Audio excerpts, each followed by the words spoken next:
মাঝে মাঝে কত ঘটনা আমার মাওলা বাংলাদেশেও দেখায়। এই যে কুড়িগ্রামে সর্বনার বুঝাই ছিল ঘুঘু মুন্সি কইয়া ডাক্তার, আসলে নাম ছিল বশিরউদ্দিন মুন্সি।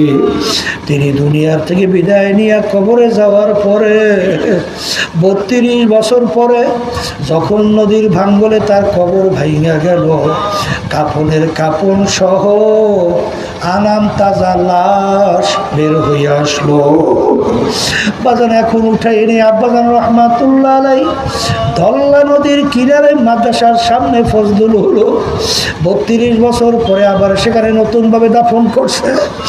আবার কত জাতীয় পত্রিকায় ছবি সহ দিয়ে দিয়েছিল, অনেকেই দেখছে।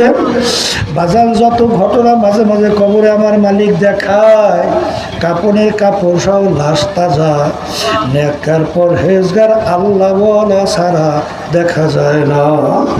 আবার কত কবরে আগুন দেখা যায়, সাপ দেখা যায়, কত নাফরমানের চেহারা শুয়ারের চেহারা হইয়া পড়ে আছে, নাবি স্থান পর্যন্ত ঝুলাইয়া রাখছে। যত দুর্ঘটনা মাঝে মাঝে আমার মালিক দেখায়।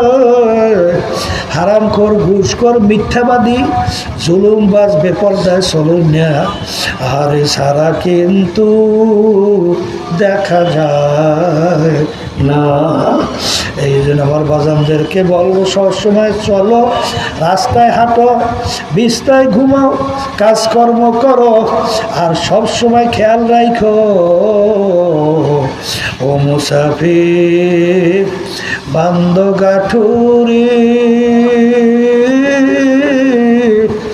বহু দূরে ঠিকানা, আজ ভি জানা কাল ভি জানা, কবর আখের ঠিকানা।